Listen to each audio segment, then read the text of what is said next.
So one of our parishioners told me this story about his parents, and at this point, just the story alone, I fell in love with his parents. And they usually sit over there, sometimes over there, but I don't see him here, so we're going to talk about him.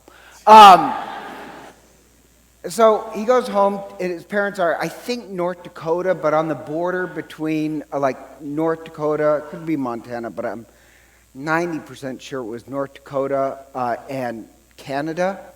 And he goes home and he wakes up in the morning and goes in, and I guess his mother's in the kitchen, and he says hello to his mother, and his mother says, "Be quiet, you'll wake up the Canadians." And I'm like, "What?" And he says, "They're sleeping in the front room." And he looks in the front room and hears these young men sleeping in the front room.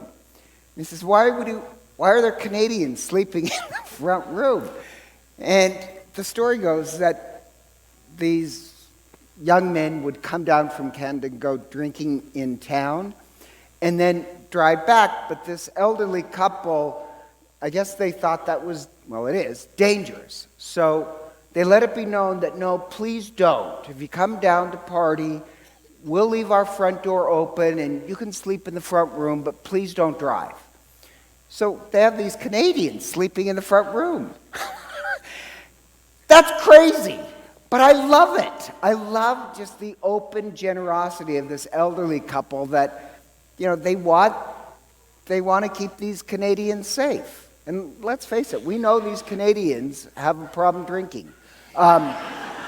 We should pray for them. But, isn't that the craziest thing?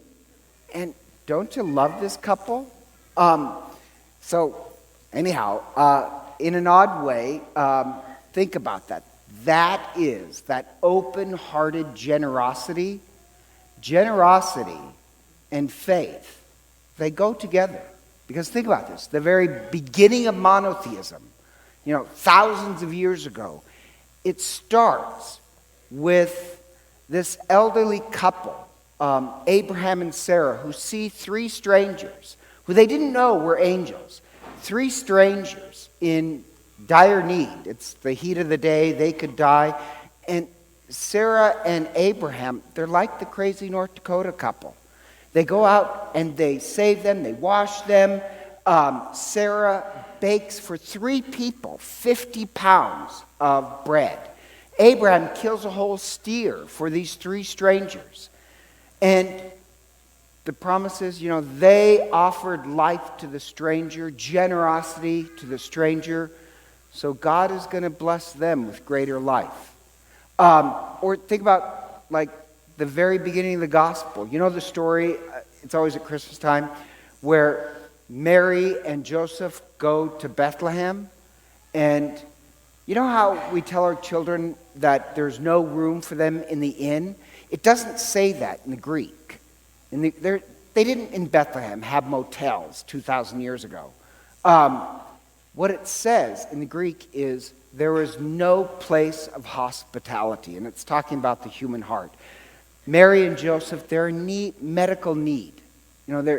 She's pregnant. And none of the religious people, they may say they're religious, but none of them open their door. That's what it means. So God has taken on human form to show us how to be hospitable and generous to the stranger. So this idea of generosity and true faith, they're connected. And in the gospel, the readings today, it's connected, this idea that true faith comes with generosity with true faith. So Jesus, he goes to the temple, and this is just before his crucifixion. He goes to the temple and he's watching people, and there is this elderly widow woman who puts in the collection 2 coins. And the 2 coins that she puts in, it would be for us equivalent of half a penny. But she's the widow, the elderly woman, she is the example of true generosity. She put in both coins. If she's clever, give one to the collection and save one for yourself. But she's like the crazy North Dakotans. She just open generosity. She gives it all away.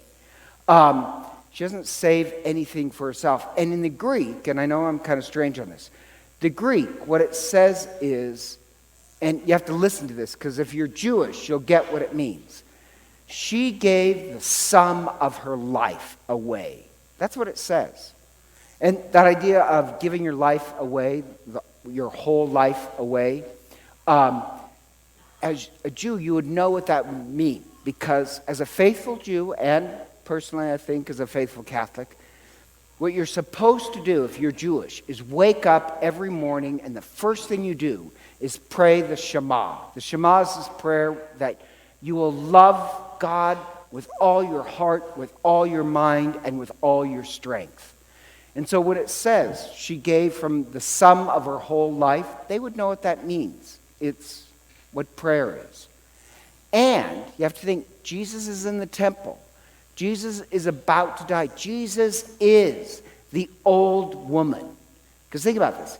On the cross, he's going to give the sum of his whole life away in love. The cross is supposed to be this also, this sign of great generosity.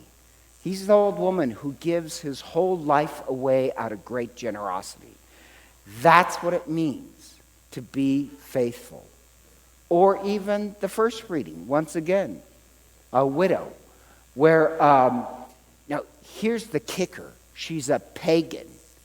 And the prophet goes to her because, yes, you have Israel, but Israel, they're very religious, but they've also, at that time period, become very corrupt.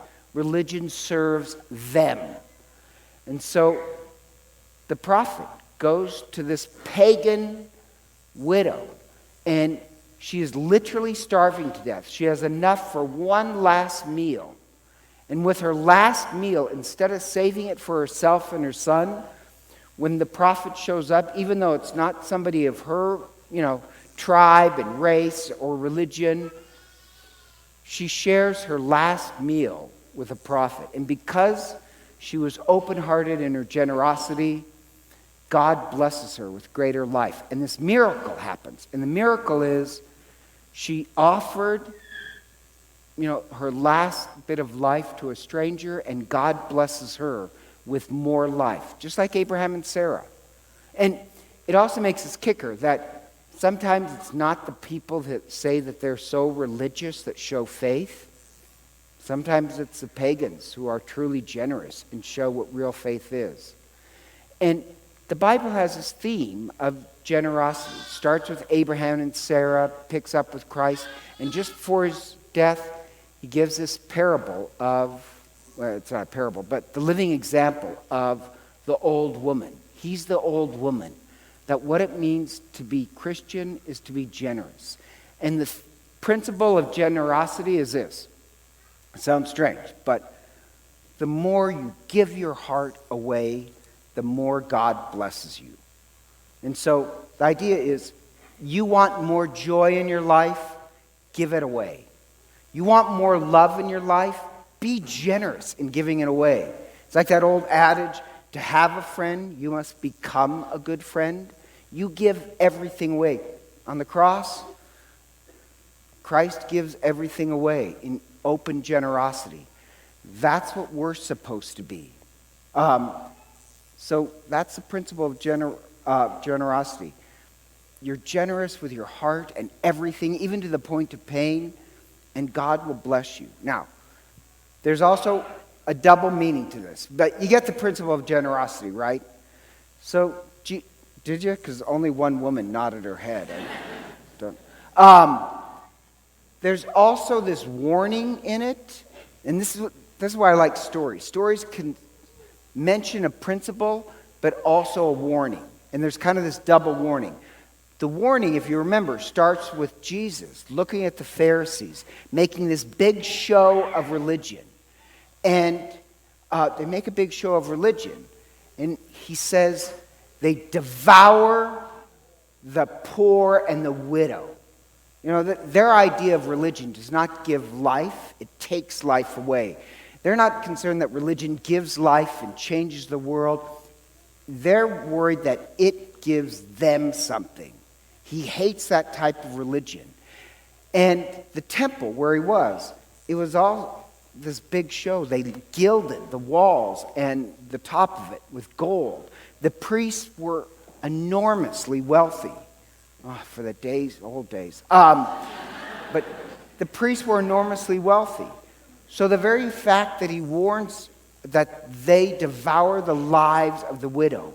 Now, the widow, she gives everything, and she should be honored for that. That is a truly open heart. That is a faithful heart.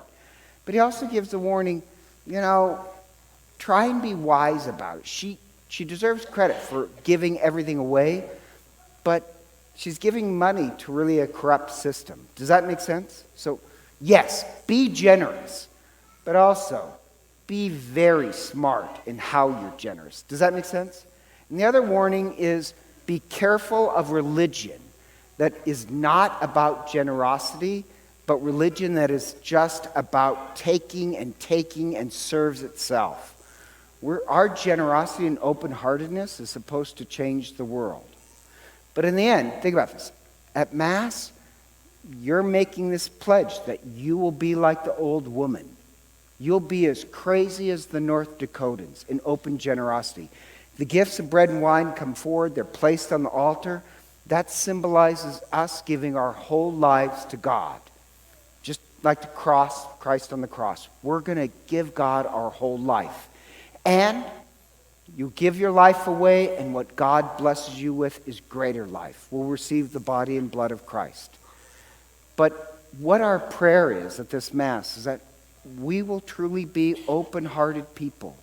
We'll be as crazy as... Now, the North Dakotans, by the way, later on, the son and their kids, they told their parents, listen, this is dangerous for you to just accept these people. So, enough. You can't do... Does that make any sense? Like, that's actually kind of... I love his parents because they're so open-hearted, but there comes a time in which the children put down their foot and said, enough. But, parents, once they turn 70, they do whatever they want. But we still need to be generous in everything. Our life, our love, our money. But we also have to be smart about it. And our prayer is, as we place the gifts ourselves on the altar, that this principle of generosity will happen to us. We who are just open-hearted, the example of faith, God will bless us with more life and more love and more joy. That's the principle of generosity.